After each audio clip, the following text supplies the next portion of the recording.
नमस्कार दोस्तों, मैं हूं बिट्टू सिंह और आपका ISPC इंस्टीट्यूट में स्वागत करता हूं। देखिए, आज हम लोग देखेंगे कि UCC यानी समान नागरिक संहिता क्या है और ये आजकल चर्चा में क्यों है और इसका देश पे क्या असर होने वाला है, ये हम लोग आज विस्तृत रूप में पढ़ेंगे। देखिए, अभी जो भी देश के प्रतिष्ठित अखबार हैं उसमें सभी UCC का मुद्दा छाया हुआ है। आखिर ये UCC का मुद्दा क्यों छाया हुआ है? तो माननीय प्रधानमंत्री नरेंद्र मोदी जी ने इंदौर के एक सभा में कहा कि हमारे देश में या हमारे घर में दो कानून से हमारा घर नहीं चल सकता है। तो जिसके बाद UCC पर बहस तेज हो गई। देखिए, यूनिफॉर्म सिविल कोड क्या है? तो देखिए, इसमें है कि से कानून किसी भी देश में, चाहे अमेरिका हो, ब्रिटेन हो, भारत हो, ऑस्ट्रेलिया हो, सब में दो तरह के कानून हैं। एक होता है क्रिमिनल कानून और दूसरा जो होता है वो होता है सिविल कानून। पहला होता है क्रिमिनल कानून और दूसरा होता है सिविल कोड। तो क्रिमिनल में जैसा कि नाम से ही पता चल ही रहा है कि इसमें चोरी, डकैती, लूट मार, हत्या, ये सब सारी चीज़ें हैं से क्रिमिनल कोड में आती है।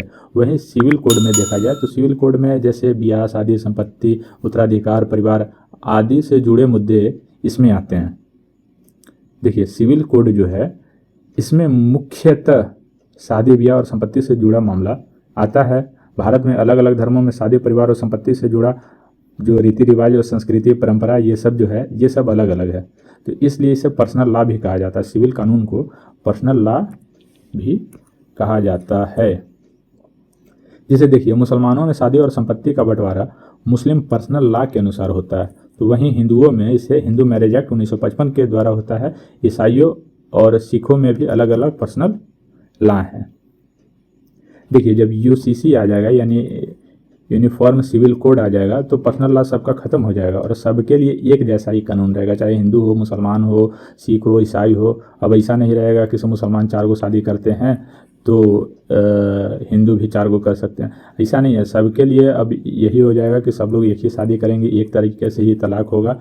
और अभी ऐसा है कि मुसलमानों में जो है से पुरुष महिलाओं को तुरंत तलाक दे देता है, तो ऐसा नहीं, सबके लिए, चाहे पुरुष हो या महिला हो, दोनों के लिए एक समान कानून रहेगा।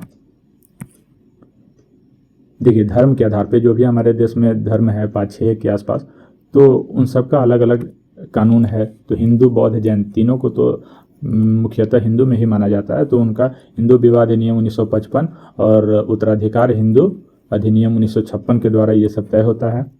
वहीं मुस्लिम पर्सनल लॉ जो है ये 1937 में बना हुआ है। इसी के द्वारा उनका शादी, ब्याह, उत्तराधिकार आदि ये सब जो मामले हैं 1937 के द्वारा ही लागू होता है। वहीं ईसाइयों का जो है से 1872 ईस्वी में जो कानून बना हुआ है अंग्रेजों के समय में, उसी से ये सब चलते आ रहा है। पारसी का भी 1935 है, पारसी विवाह एवं तलाक अधिनियम 1935। वहीं सिखों का आनंद विवाह संशोधन अधिनियम 2012 के तहत इनका पर्सनल लॉ बना हुआ है।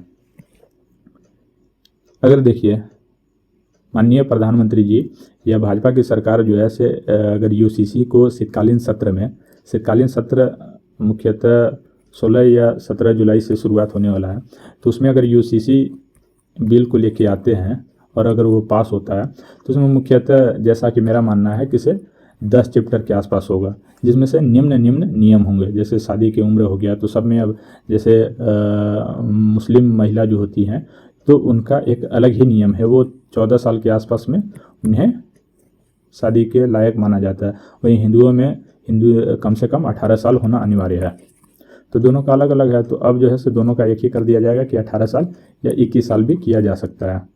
ठीक है, तो ये हो गया। फिर तलाक से जुड़ा हुआ नियम को भी सब सेम कर देंगे। प्रोसीजर जैसा रहेगा, दोनों सबका एक ही रहेगा। मेंटेनेंस तय करने का अधिकार, गोद लेने का अधिकार, गोद लेने का प्रोसीजर, उत्तराधिकार और विरासत। जैसे हिंदुओं में सबको अगर 3 गो बच्चा है, 2 लड़की 1 लड़का है, तो तीनों को बराबर संपत्ति में मतलब उनको अधिकार मिलेगा।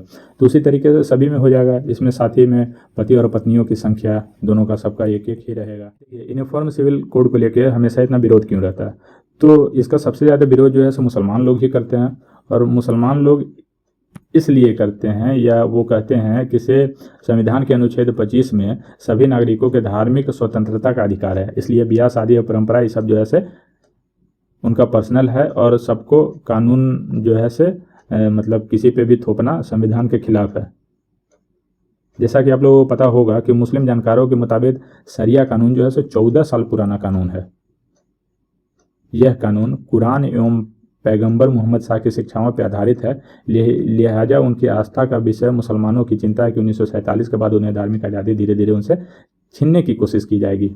लेकिन पता होना चाहिए कि से ये जो पर्सनल लॉ बोर्ड है, कई को मुसलमान कंट्री में भी सब में पर्सनल लॉ बना हुआ है, और उसमें भी जैसे यूएई, दुबई आदि जगहों में भी मुसलमान महिलाओं को कई सारी आरक्षित अधिकार दिया गया है।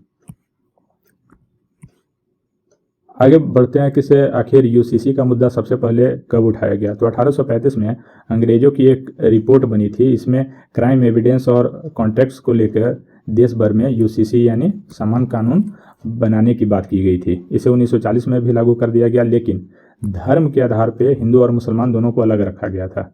यहीं से बस यूनिफॉर्म सिविल कोड की मांग की जाने लगी। 1941 में BN राव कमेटी बनी, इसमें हिंदुओं के लिए कॉमन सिविल कोड बनाने की बात कही गई। समझिए, आज़ादी के तुरंत बाद 1948 में पहली बार संविधान सभा के सामने हिंदू कोड बिल पेश किया गया। इसका मकसद हिंदू महिलाओं को बाल विवाह, सती प्रथा, घूंघट जैसे गलत रिवाजों से आज़ादी दिलाना था। लेकिन उस समय के जो प्रसिद्ध हिंदू नेता थे, श्यामा प्रसाद मुखर्जी, करपात्री महाराज, ये सब लोगों ने इनका विरोध किया, इसलिए ये पास नहीं हो पाया। चलिए आगे देखते हैं कि सुप्रीम कोर्ट ने आखिर कब क्या क्या कहा। तो शाह बानो प्रकरण 1985। देखिए, शाह बानो प्रकरण ही यूसीसी का मुख्य जड़ रहा है, समझे। इसका मैं आपको कहानी बताता हूँ कि शाह बानो जी थी, वो एक भोपाल की महिला थी। इसे 60 साल की उम्र में इसे उसके पति मोहम्मद अहमद खान के द्वारा तलाक दिया गया। तो जिसके बाद शाह बानो को लगा कि उनका ज़िंदगी गुजर बसर के लिए कुछ पैसा रुपया चाहिए, तो कुछ मिल नहीं रहा था। तो ये कोर्ट का शरण लिए, तो डिस्ट्रिक्ट कोर्ट से हाई कोर्ट, हाई कोर्ट से सुप्रीम कोर्ट गया। तो सुप्रीम कोर्ट ने कहा कि चूँकि मानवीय आधार पर इन्हें अपने पति से गुजारा बसर के लिए कुछ धन की प्राप्ति होना अनिवार्य है। लेकिन उस समय के तत्कालीन युवा प्रधानमंत्री राजीव गांधी पर मुसलमानों ने इतना दबाव बनाया कि एक कानून लाया गया जिसमें साफ मनाही थी कि अगर मुसलमान किसी औरत को तलाक देते हैं तो उनके ज़िंदगी उनको गुजर बसर देने के लिए या गुजर बसर करने के लिए पैसा देने की कोई अनिवार्यता नहीं है। तो जिसके बाद पूरे देश में उनका छवि, राजीव गांधी का छवि जो है वो एक तरीके से मुस्लिम तुष्टीकरण के आधार पर